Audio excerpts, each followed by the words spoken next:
अस्सलामुअलैकुम my dear student. बिस्मिल्लाहिर्रहमानिर्रहीम। Topic हमारा फैक्टराइजेशन एंड अलजेब्रिक मैनिपुलेशन है।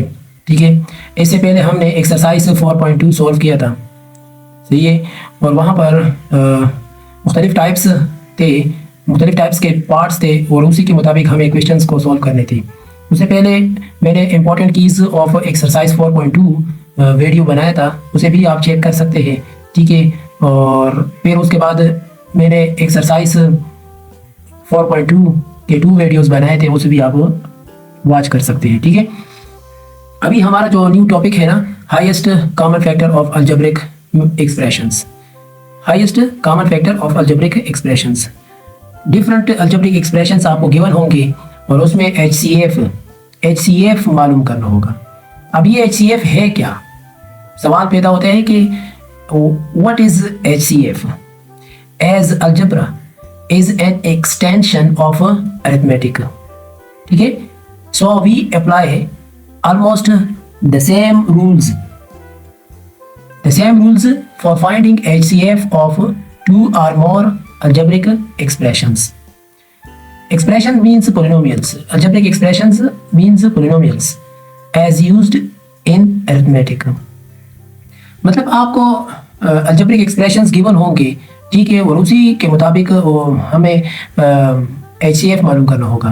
ठीक है, और अलजेब्रिक एक्सप्रेशंस मतलब पॉलिनोमियल्स। ठीक है, फॉर एग्जांपल यहाँ पर अब अलजेब्रिक एक्सप्रेशंस ये क्या चीज़ है, सवाल पैदा होता है कि अलजेब्रिक एक्सप्रेशन क्या चीज़ है। ठीक है, इसको हम पॉलिनोमियल्स भी कहते हैं, पॉलिनोमियल्स। ठीक है, फॉर एग्जांपल यहाँ पर एक एक्सप्रेशन है ना, मैं अपनी तरफ से लिख रहा हूँ ताकि आपको समझ आ सके। ठीक है, ax² प्लस bx, ठीक है, और प्लस c, ये एक एक्सप्रेशन है, इसको हम पॉलिनोमियल्स भी कहते हैं, पॉलिनोमियल। फिर इसके अपने नाम है, अगर फर्स्ट ये टर्म्स है a, मतलब ये फर्स्ट टर्म है, ये सेकंड टर्म है, ये थर्ड टर्म है। यहाँ पर इस एक्सप्रेशन में 3 टर्म्स आपको गिवन है। ठीक है, अगर एक टर्म हो तो उसका क्या नाम है, 2 टर्म्स हो तो उसका क्या नाम है, 3 टर्म्स हो तो फिर उसका क्या नाम है। ठीक है, हर एक्सप्रेशंस के टर्म्स के मुताबिक और डिग्री के मुताबिक उसके अपने अपने नाम है। ठीक है, तो मतलब यहाँ पर ये 3 टर्म्स है तो इसका नाम है ट्राइनोमियल। ठीक है, जब 2 टर्म्स हो, ठीक है, मतलब सिर्फ 2 हो, ax² प्लस bx हो तो फिर उसको बाइनोमियल कहते हैं। ठीक है, और हर मतलब जितने भी टर्म्स हो बस उसका नाम जो जामिया नाम है ना, जामिया वो पॉलिनोमियल है। ठीक है, पॉलिनोमियल्स को हम अलजेब्रिक एक्सप्रेशंस भी कह सकते हैं। और अलजेब्रिक एक्सप्रेशन होता क्या है, ax² ये, ठीक है, वेरिएबल्स प्लस मतलब वेरिएबल्स को जमा या सब्ट्रैक्ट या मल्टीप्लाई या डिवाइड किया जाए ना, तो उससे जो बनता है ना, ठीक है, उसको हम एक्सप्रेशंस कहते हैं। ठीक है, अलजेब्रिक एक्सप्रेशंस, इसके अंदर ना ax b c इस तरह के अलजेब्रा इस्तेमाल हुआ है। ठीक है, तो इसी वजह से हम इसे अलजेब्रिक एक्सप्रेशंस कहते हैं। ये मैंने आपका कंसेप्ट बनाने के लिए आसान अल्फाज में आपको समझा दिया। ठीक है, अब HCF क्या चीज़ है, ठीक है, बाय फैक्टराइजेशन HCF क्या चीज़ है मैं अपनी तरफ से यहाँ पर समझाऊंगा। फॉर एग्जाम्पल आपको ये एक एक्सप्रेशन गिवन है, ठीक है, मैं अपनी तरफ से ये x² प्लस x है। अब ये 2 टर्म्स है ना, ठीक है, अब इन दोनों टर्म्स में x वाहिद ऐसा फैक्टर है जो दोनों में मौजूद है, तो ये कॉमन हो, इसको कॉमन लेने से क्या बन जाएगा, इस तरह बन जाएगा। तो अब ये जो कॉमन बन गया ना, ठीक है, इसको ग्रेटेस्ट कॉमन फैक्टर कहते हैं, इसको क्या कहते हैं, GCF कहते हैं। ठीक है, GCF, ग्रेटेस्ट कॉमन फैक्टर। तो ये तो मैंने एक एक्सप्रेशन सिर्फ बता दिया। ठीक है, और इसी तरह अगर मतलब 2-3 एक्सप्रेशंस आपको गिवन हो, 2-3, ठीक है, 2-3 एक्सप्रेशंस गिवन हो, जिस तरह यहाँ पर देखें ना क्वेश्चन में, एक एक्सप्रेशन है, दूसरी एक्सप्रेशन है, यहाँ पर 3 एक्सप्रेशंस है और यहाँ पर 1 2 3 4 एक्सप्रेशंस है। ठीक है, सही है। तो इस तरह जितने भी ज़्यादा एक्सप्रेशंस गिवन हो, और उनमें से जो है ना आप जो GCF मालूम करते हो ना, कॉमन फैक्टर, ठीक है, और उस कॉमन फैक्टर को सारों को आपस में मल्टीप्लाई किया जाए तो उसे जो चीज़ बनता है ना, उसे हम HCF कहते हैं। ठीक है, क्या कहते हैं, HCF कहते हैं, मतलब हाईएस्ट कॉमन फैक्टर। सही है। अब यहाँ पर भी डिफिनीशन है, a factor of a polynomial is an other polynomial, ठीक है, विच डिवाइड्स इट कंप्लीटली। ऐसा फैक्टर जो जितने भी पोलिनोमियल्स हो ना उसको, उन सारों को डिवाइड कर सके, ठीक है। The common factor of two और मोर पोलिनोमियल्स, ठीक है ना, is a polynomial which divides them exactly. The highest common factor of two or more than two polynomials is a highest degree polynomial which divides the given polynomials exactly, ठीक है। अब exercise की तरफ आते हैं। एक्सरसाइज 4.3 में आपको question number 1 में क्या बताया जा रहा है।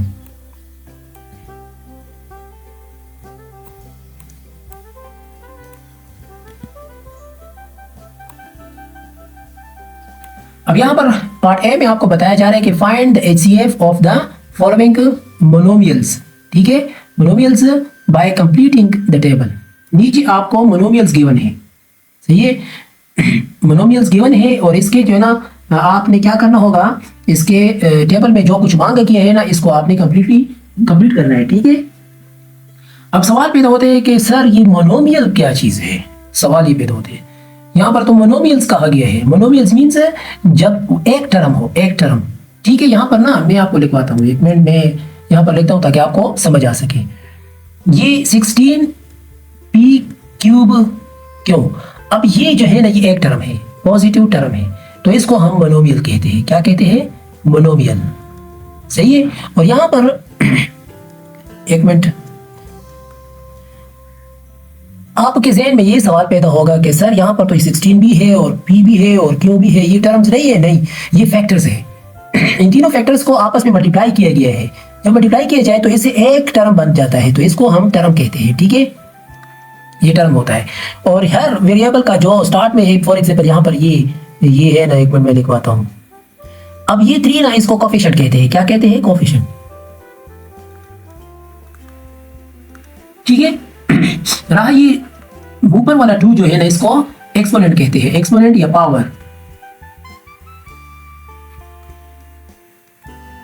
और नीचे वाला ये वाला जो है ना इसको इंडिकेटेड टर्म कहते हैं, इंडिकेटेड टर्म।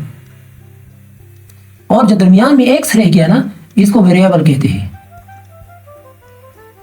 ओके, इसको वेरिएबल कहते हैं। तो अब इस पूरे को 3x पावर 2, 3 जो सेकंड टर्म है ना यहाँ पर, nth टर्म मतलब सेकंड टर्म, ठीक है, पावर 2, तो इसको ना इसको टर्म कहते हैं, इस पूरे को हम टर्म कहते हैं, सही है। एक मिनट मैं कलर चेंज कर दूं ताकि आपको समझ आ सके। अब इसको ना इधर पूरे को इसको टर्म कहते हैं, ठीक है। अब ये टर्म हो गया, समझ आया।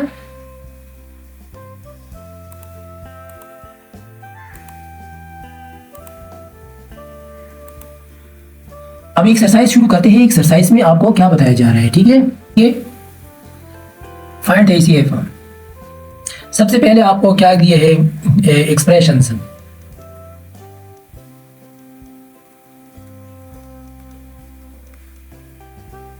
एक है 16p³ क्यों, ठीक है, दूसरा है 9p²r।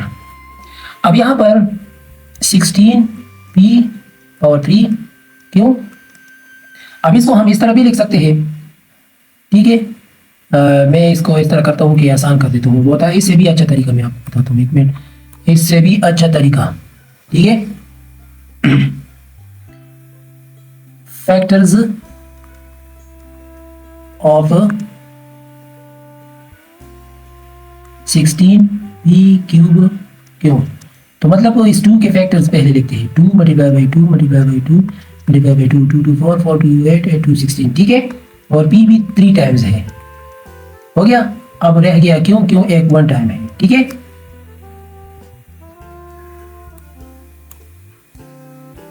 और अब नेक्स्ट ये वाला, सही है, फैक्टर्स ऑफ 9 है, सॉरी ये 9 है, ठीक है, 9p² नहीं, p² नहीं है, एक मिनट,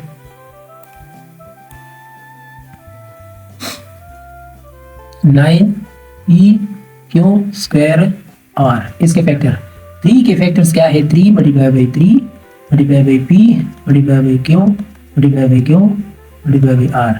अब कॉमन फैक्टर क्या है, जो कॉमन फैक्टर है, कॉमन फैक्टर इन दोनों में क्या क्या कॉमन है, मैं इसके लिए कलर को चेंज कर देता हूँ, एक मिनट।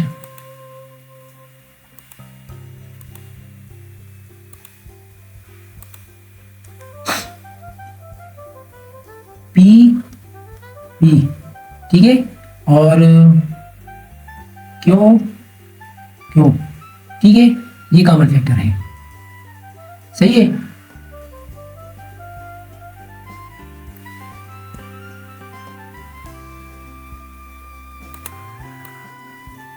अब क्वेश्चन में क्या बताया जा रहा है,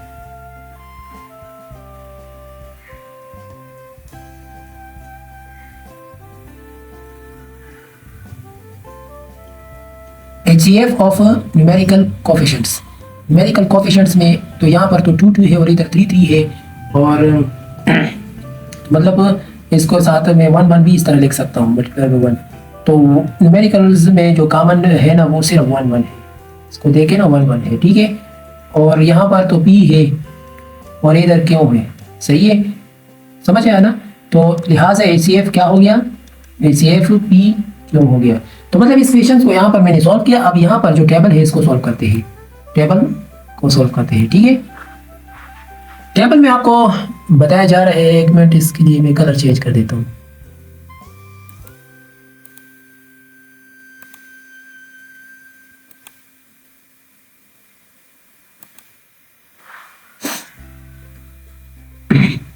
HCF और न्यूमेरिकल कोफिशिएंट्स, अब इसमें न्यूमेरिकल कोफिशिएंट में क्या कॉमन हुआ, ये 1, तो इधर 1 लिख लेता हूँ, ठीक है।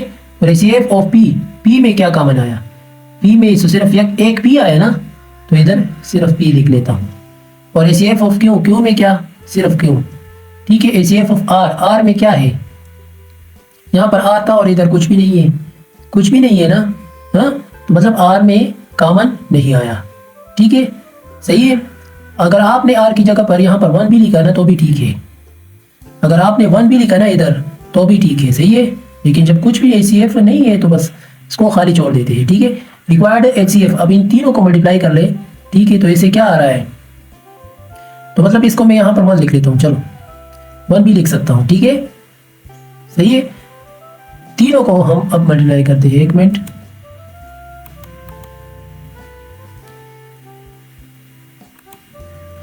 अब यहाँ पर मैं लिख लेता हूँ 1, सही है।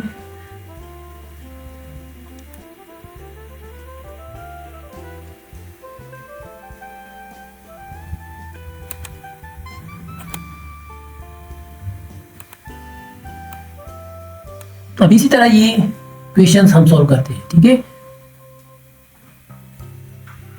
अब इसी तरह ये नेक्स्ट ये क्वेश्चन सॉल्व करते हैं, बिल्कुल सेम इस तरह, ठीक है। आपने फैक्टर्स ऑफ ये लिखना है और फिर ये और ये सारों के फैक्टर्स लिखने हैं, ठीक है। और फिर इसमें कॉमन फैक्टर लिखना है, सही है। और लास्ट में HCF, सॉरी, सही है। अभी ये लिखते हैं,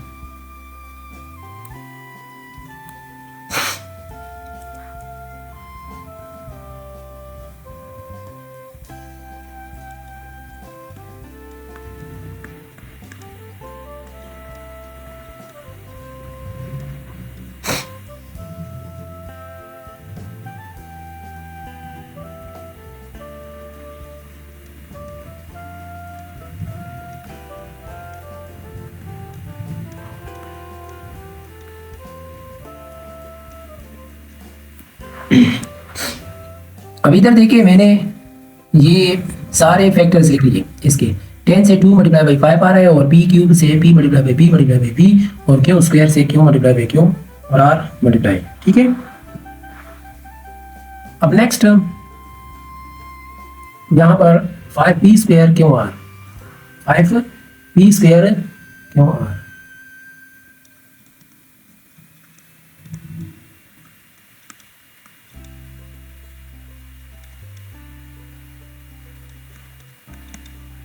अब 5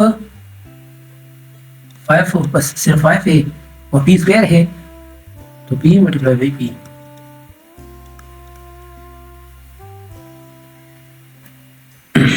अब नेक्स्ट फैक्टर्स ऑफ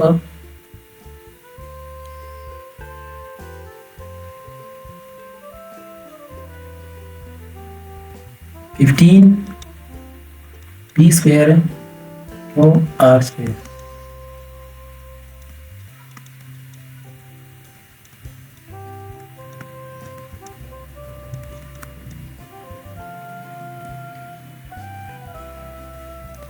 अब यहां पर देखिए 3 मल्टीप्लाई बाई 5, ठीक है, 15 से 3 मल्टीप्लाई बाई 5 आ रहा है, और p स्क्वायर से p मल्टीप्लाई बाई p, और क्यों अपनी जगह पे, और r स्क्वायर से r मल्टीप्लाई बाई r।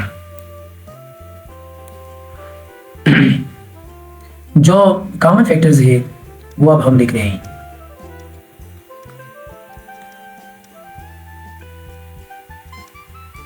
इसके लिए मैं कलर चेंज कर देता हूं ताकि आपको समझ आ सके, ठीक है।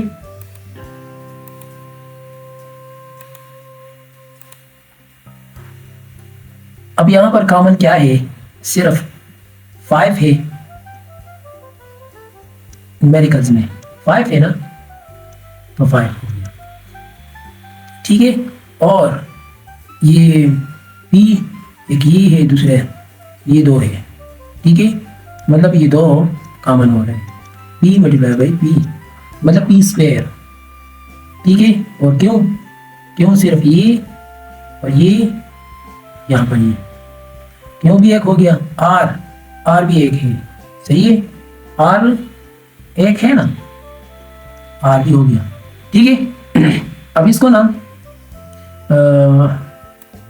यहाँ पर लिख लेते हैं, ठीक है। HCF of numerical coefficients, numerical coefficients में HCF यहाँ पर लिख लेता हूँ, 5 है, ठीक है, तो 5 लिख ली, सही है। इसका कलर मैं चेंज कर देता हूँ,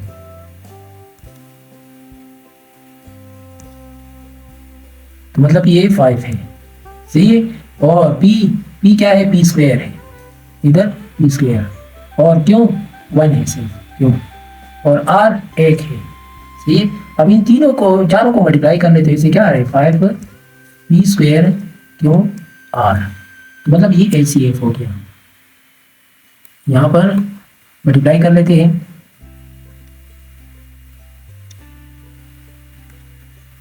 अब इधर मल्टीप्लाई कर लेते हैं, HCF लिखो 5p स्क्वायर क्यों r, ये HCF हो गया, ठीक है। 14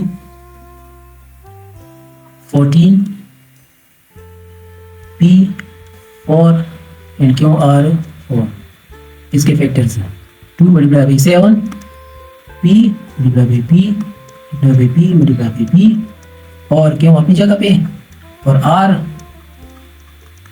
r भी 4 टाइम्स आपस में मल्टीप्लाई, और इसी तरह 28 p क्यूब क्यों r स्क्वायर, तो 2 मल्टीप्लाई बाई 7, और p क्यूब है, तो p multiply by p multiply by p, और इस तरह क्यों 1 है, क्यों, और r 3 है, 2 है, 2 r 2 टाइम्स, ठीक है।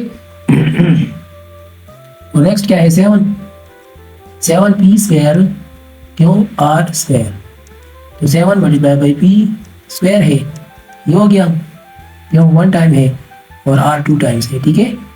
और नेक्स्ट 21 p स्क्वायर क्यों स्क्वायर r 4, तो 3 multiply by 7 p multiply by p क्यों मल्टीप्लाई बाई क्यों, r multiply by r multiply by r multiply by r।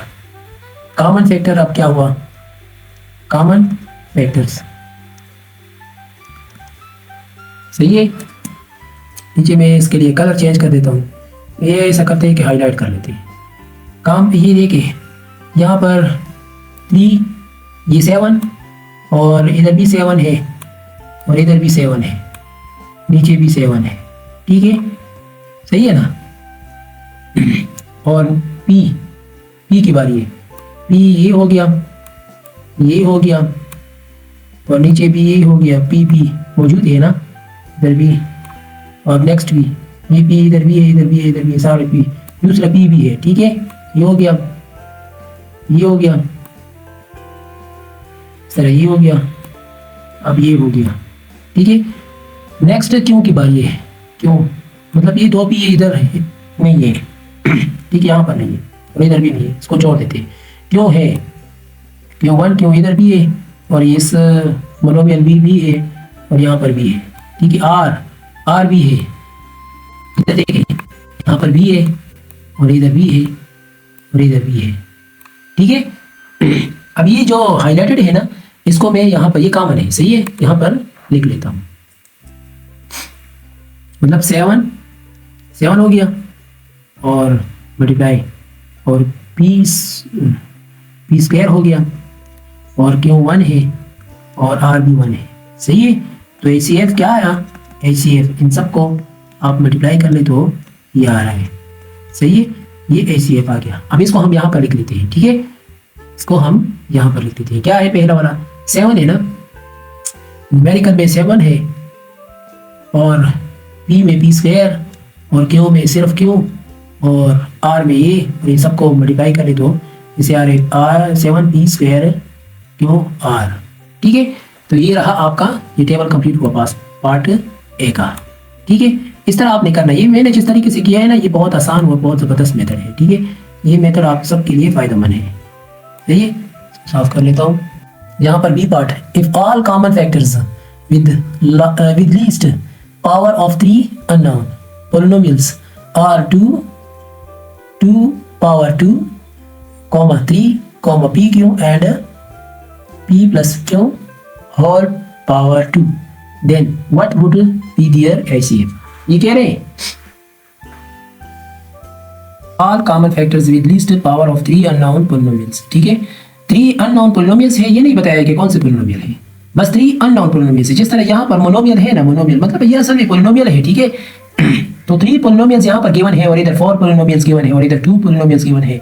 ये असल में 1 टर्म को लिया जाए तो ये मोनोमियल है, सही है। अच्छा, इसका अपना नाम मोनोमियल है। तो मकसद मेरा यहाँ पर ये है कि ये तो मालूम है, ये नाउन है। ठीक है, जब ये गिवन ना हो, बस सिर्फ आपको बताया जा रहा हो कि इसके जो कॉमन फैक्टर्स है ना, वो जिस तरह हमने ये लिखे हैं, वो एक है 2 पावर 2, 3 p q और and p plus q whole square, ये। ठीक है, ये तो इसको इसका HCF आप मालूम करें, बहुत आसान है, बहुत आसान है। यहाँ पर पहले मैं इसके लिए कलर चेंज कर देता हूँ, 1 मिनट, ये वाइट कलर सही है। अब इधर देखिए, ये बी पार्ट कॉमन फैक्टर्स,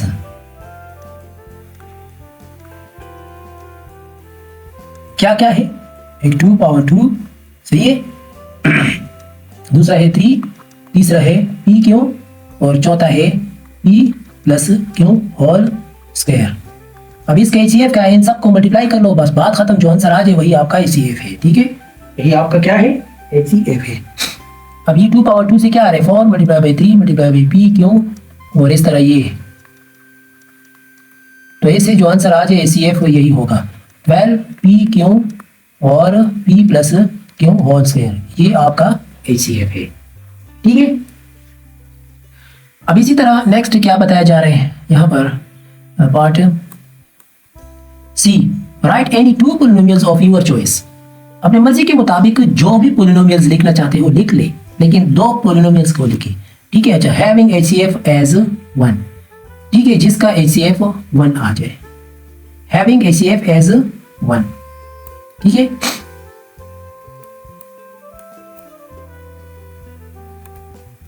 बस आप खुद लिख सकते हैं ना, having HCF as 1, HCF as 1 तब आएगा, ये बात याद रखिए, 1 तब आएगा जब यहाँ पर कॉमन फैक्टर ना हो। कॉमन फैक्टर जब ना हो तो उससे 1 आता है। ठीक है, तो ऐसा करते हैं कि बस खुद से लिख लेते हैं। ठीक है, ये आपकी मर्जी है। एक आप ऐसा कर ले कि x प्लस 1 लिखे, ठीक है, दूसरा x प्लस 3 लिखे। अब ये दो पोलिनोमियल्स है। ठीक है, ये मैंने अपनी मर्जी से भी लिखा। अब इन दोनों में कॉमन फैक्टर नहीं है ना, कॉमन फैक्टर नहीं है, नहीं है का मतलब ये यहाँ पर 1 है, 1 मल्टीप्लाई हुआ है, इसके साथ 1 होता है। ठीक है, सही है। अब इसका जो कॉमन फैक्टर्स लेके, कॉमन फैक्टर्स वो क्या आएगा, 1 आएगा। ठीक है, 1 आएगा। तो जब 1 आ जाए तो इसका HCF भी 1 होगा, ठीक है। कॉमन फैक्टर्स 1 है ना, इसका HCF भी 1 होगा, सही है। अब next part D, part D, the only common factor of two polynomials is m minus n and the only uncommon factors is m square plus n square. Can you guess the unknown polynomials? ये कह रहे हैं कि common factors m minus n है और uncommon factor जो है ना वो ये है। तो आप बता सकते हो कि जो अननोन पोलिनोमियल्स है वो क्या है, ठीक है। ये सी डी पार्ट है ना, यहाँ पर सोल्व करते हैं डी पार्ट। फॉर एग्जाम्पल हम दो ऐसा करते हैं कि एक पोलिनोमियल तो ये है, ठीक है। एक मिनट ये वाला मेथड नहीं, मैं आसान कर देता हूँ। एक पोलिनोमियल ये है और दूसरा पोलिनोमियल ये है, ठीक है। अब इन दोनों में जब कॉमन फैक्टर्स आ जाए ना तो वो मैं यहाँ पर लिख लेता हूँ कि कॉमन फैक्टर्स, मतलब क्वेश्चन को जब हम सॉल्व करते हैं ना वो कुछ इस तरह होते हैं, कॉमन फैक्टर्स, सही है ना। तो कॉमन फैक्टर्स जो है, कॉमन फैक्टर्स वो यहाँ पर आपको बताया जा रहा है कि common factor of two polynomials is m minus n। तो मतलब ये m माइनस n का मतलब यहाँ पर ये हुआ कि m माइनस n यहाँ पर भी है और इधर भी है, सही है फैक्टर्स में। और जो अनकॉमन फैक्टर है वो m square plus n square है। तो ये m square plus n square ना, ये इन दोनों में बस एक के साथ लिखो, आपकी मर्जी है। आपने यहाँ पर लिखना चाहते हो तो लिख ले m square plus n square, ठीक है, सही है। अब यहाँ पर देखिए जो अननोन पॉलिनोमियल्स है ना ये मालूम हो गया, देखिए इन दोनों में मालूम हो गया। तो जो पॉलिनोमियल्स है वो ये दो है, सही है। यहाँ पर मैं लिख लूँ नीचे, इधर आपने लिखना है पॉलिनोमियल्स, ठीक है। पॉलिनोमियल्स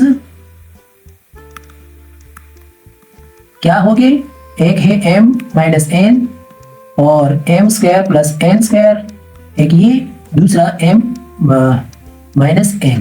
तो ये आपका आंसर है। अब नेक्स्ट है E, can you guess HCF of two polynomials x cube plus 5x plus 1, okay, and 1 plus 5x plus x cube without any procedure. ये कह रहे कि बगैर इसको किसी मेथड इस पे अप्लाई किए बिना जो है ना आप मुझे बता सकते हो कि इसमें HCF क्या है। अब इन दो पॉलिनोमियल्स को गौर से देखिए, एक है x क्यूब तो इधर भी x क्यूब है, प्लस 5x है और इधर भी 5x है, यहाँ पर प्लस 1 है तो इधर भी प्लस 1 है। तो ये दोनों सेंटेंस सेम सेंटेंस है, सिर्फ जो है ना इसके जो टर्म्स है ना इधर उधर लिखा है, ठीक है। टर्म्स के जगह जो है ना वो थोड़ी चेंज है, यहाँ पर x क्यूब यहाँ है और इधर आखिर में, और इधर 5x दरमियान में है और इधर भी दरमियान में है, उधर प्लस 1 थर्ड टर्म है और इधर फर्स्ट टर्म है, ठीक है।